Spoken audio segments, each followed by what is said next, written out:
Casa del Fascio by Kristi Butterworth.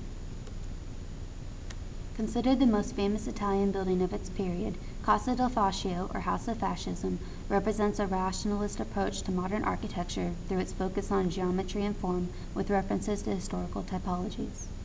Giuseppe Torani, a leading figure in the Italian modern movement, designed this building in 1932 as headquarters for the National Fascist Party.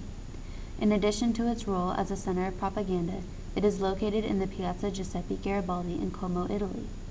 In order to make Italy appear more modern, architects began designing buildings such as Casa del Fascio in the modernist style. Casa del Fascio, however, represents the combination of classicism and modernism.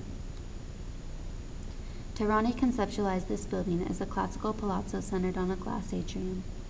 Its central courtyard references classical buildings of the Italian Renaissance, yet the numerous windows reflect more modernist designs.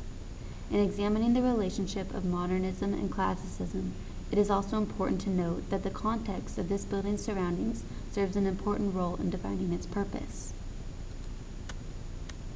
Despite its non-central location, Torani still intended for it to become the new political center of Italy. He built the Casa del Fascio with the intent of juxtaposing antique and modern architecture. It resides in front of the apse of the Duomo of Como, which draws a direct comparison between the organizing principles of old and new architecture. Torani employed modernism as a metaphor for the political machine of the country. He modeled Casa del Fascio after Mussolini's statement, "Fascism is a house of glass into which everyone can look." As a literal translation, glass serves as a transparent boundary between different spaces in the structure.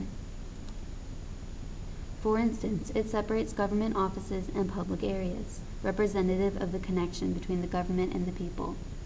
From the assembly hall, one has visual access to the directorial meeting room above due to the use of glass. In addition, windows lining the interior courtyard and the gridded window system covering the exterior facades creates an openness symbolic of the fascist regime. The Casa del Fascio follows the principles of Le Corbusier's purism, the square and the prism. The square site has sides of 33.2 meters and is placed diagonally with respect to the axis of the Duomo. Its height is 16.6 meters, half the height of the sides of the square. The square serves as the principal element of organization, for it is the formal and conceptual center of the building, relating the individual parts into an ordered whole.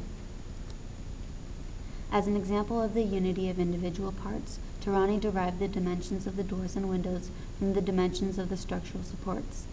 Such diverse elements that combine to create a unified whole exemplified Torani's ordering notion of the part to whole in his design. Casa del Fascio was completed in 1936, 4 years after its official conception.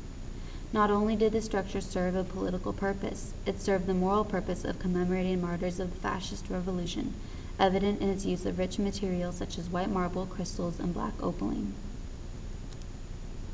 The skillful integration of classicism and modernism and part to whole sets the Casa del Fascio apart as a precedent work of architecture. It served as a key element in the acceptance of modernism in Italy and is now referred to as the House of the People.